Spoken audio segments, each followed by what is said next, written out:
सड़क के किनारे घना जंगल था और रात की काली चादर आसमान पर फैल चुकी थी।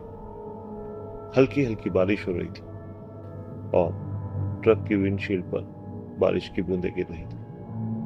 रामपाल, जो कि एक अनुभवी ट्रक ड्राइवर थे, अपने ट्रक को धीरे धीरे चला रहा था। उसका गंतव्य एक दूर दराज का गांव था, जहां तक पहुंचने के लिए उसे इस सुनसान और खौफनाक रास्ते से गुजरना पड़ रहा था। मगर आज की रात कुछ अलग थी। वैसे तो रामपाल के लिए रात में सफर करना कोई नई बात नहीं थी, मगर आज की रात कुछ अलग थी।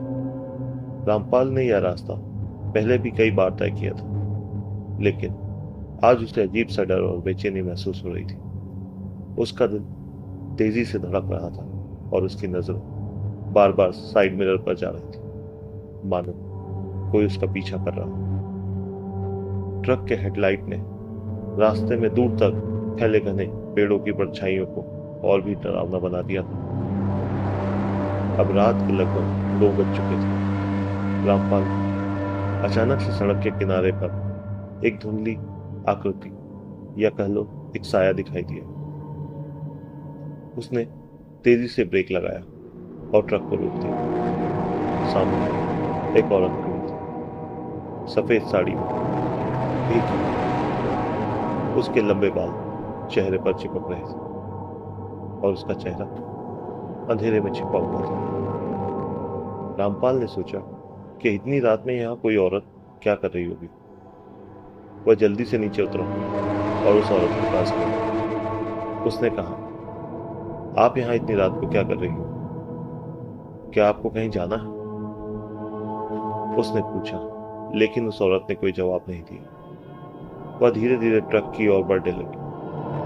रामपाल को कुछ बहुत अजीब सा महसूस हुआ, लेकिन उसने सोचा कि शायद यह औरत किसी बड़ी मुसीबत में है। उसने ट्रक का दरवाजा खोला और उसे अंदर बैठने का इशारा किया। वो औरत भी बिना कुछ कहे ट्रक में जाकर बैठ गई। रामपाल ने अब ट्रक चलाना शुरू किया, लेकिन अब माहौल और भी भारी सा लगने लगा था। ट्रक के अंदर एक अजीब सी ठंडक फैली हुई थी। औरत ने अब तक एक भी शब्द नहीं बोला और रामपाल की धड़कनें अब तेज होती जा रही थी। उसने उसे कई बार बातचीत करने की कोशिश की, लेकिन वह औरत हर बार चुप रही। मगर कुछ दूर चलते ही रामपाल ने महसूस किया कि ट्रक की हेडलाइट बार बार झपक रही और सड़क धुंधली होती जा रही है। अचानक से उसे ऐसा लगा जैसे कोई सामने बड़ा सा मोड़ आ गया है और उसने तेजी से ट्रक मोड़ा, लेकिन उसकी नजरें बार बार साइड मिरर की ओर ही जा रही थी, जहां पर वो औरत बैठी थी। अचानक रामपाल ने देखा कि औरत के पैर जमीन से ऊपर उठे हैं। वह सीट पर नहीं बैठी थी, बल्कि हवा में तैर रही थी। यह देखकर रामपाल की हालत खराब। रामपाल का दिल धड़कना बंद हो गया। वह समझ गया कि उसके ट्रक में कोई इंसान नहीं, बल्कि कोई प्रेत सवार हो गया। रामपाल ने तेजी से ट्रक को रोकने की कोशिश की, लेकिन उसके ब्रेक काम करना बंद कर चुके थे। ट्रक खुद ब खुद आगे बढ़ रहा था और हेडलाइट भी पूरी तरह बंद हो चुकी थी।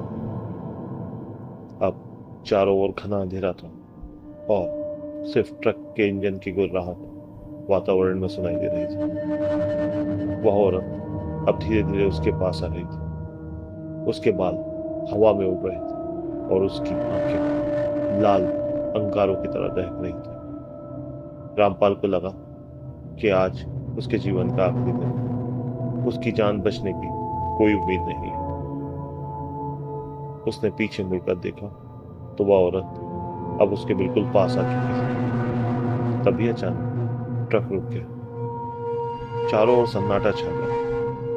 रामपाल ने घबराते हुए ट्रक का दरवाजा खोला और तेजी से बाहर कूदकर जंगल की ओर भागने लगा। लेकिन जैसे ही वह सड़क पर गिरा, उसके सामने फिर से वही औरत दिखाई। रामपाल की चीखें उसके गले में ही दब कर रह गई। वह औरत अब धीरे धीरे हवा में तैरती हुई उसकी तरफ उठ रही थी। रामपाल पीछे हटते हुए ठोकर खाकर गिरा। उसकी सांसें बहुत तेज हो चुकी थी और वह अब जानता था कि उसकी मौत उसके सामने खड़ी है। लेकिन तभी सड़क के किनारे से एक बूढ़ा आदमी लाठी के सहारे चलते हुए आया। उसने उस औरत को देखकर कुछ मंत्र बुदबुदाए और औरत की आंखों में जलती हुई लाल रोशनी धीरे धीरे बुझने लगी। औरत अचानक ही हवा में गायब हो गई। वह बूढ़ा आदमी रामपाल के पास आया और उसने उसे उठाया। उसने रामपाल से कहा कि तुमने उसे देख लिया है, इसका मतलब कि वह अब तुम्हें कभी नहीं छोड़ने वाली।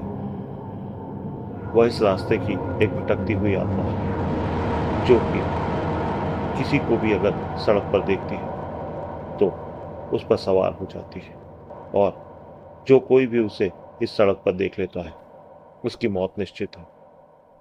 रामपाल अब डर से हक्का पक्का रह गया था। उसने बूढ़े से पूछा कि यह सब क्या है और वो औरत कौन?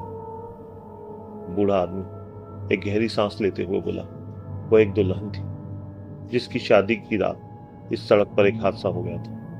तब से उसकी आत्मा इस रास्ते पर भटक रही है। कई लोग उसे देख चुके हैं और जो कोई भी उसे देखता है वह जिंदा नहीं बचता। यह सारी बातें करके रामपाल ने कहा कि मुझे कैसे भी करके इस जंगल से बस बाहर निकाल दीजिए। रामपाल ने तेजी से ट्रक में वापस लौटने का फैसला किया। वह बूढ़े आदमी की बातों को अनसुना करने की कोशिश कर रहा था। उसने सोचा कि वह इस जगह से जितनी जल्दी हो सके दूर चला जाएगा। इसी सोच के साथ उसने ट्रक का इंजन स्टार्ट किया और ट्रक फिर से चलने लगा। लेकिन उसकी आंखों में अब भी उस औरत की डरावनी छवि थी। जब वह गांव के करीब पहुंचा तो उसे ट्रक के पीछे किसी के चलने की आग महसूस हुई। उसने साइड मिरर में देखा, पीछे वही सफेद साड़ी वाली औरत फिर से खड़ी थी। उसने अचानक जोर से ब्रेक लगाया और ट्रक से कूदकर दोबारा भागने की कोशिश की। उसने पीछे मुड़कर देखा लेकिन वहां कोई नहीं था। उसे महसूस हुआ कि शायद यह सिर्फ उसका भ्रम था। लेकिन जैसे ही वह ट्रक में बैठने लगा, ट्रक के अंदर की सीट पर वही औरत बैठी थी। उसकी आंखें जलती हुई लाल थी और एक भयानक आवाज में उसने कहा, तुम मुझसे नहीं बच सकते। दोस्तों, रामपाल कभी उस सफर से वापस नहीं लौटा। गांव के लोगों ने उसका ट्रक तो देखा लेकिन रामपाल का कोई निशान नहीं मिला। कहते हैं कि अब भी रात के समय उस सड़क पर अगर कोई गुजरता है तो कभी कभी ट्रक के पीछे किसी औरत की परछाई दिखाई देती है। जो भी उसे देख लेता है उसकी मौत निश्चित है। अंत में एक सवाल रह जाता है, क्या वह औरत कभी मुक्त होगी या वो हमेशा के लिए इस सड़क की आत्मा बनकर रह जाती है? दोस्तों, अगर आपको ये कंटेंट पसंद आया तो हमारे चैनल को सब्सक्राइब करें और जाकर हमारे दूसरे वीडियोस को भी जरूर देखें। आपको जरूर मजा आएगा। ऐसी ही सच्ची डरावनी घटना के साथ फिर मिलते हैं अगले वीडियो में। तब तक के लिए प्लीज टेक केयर।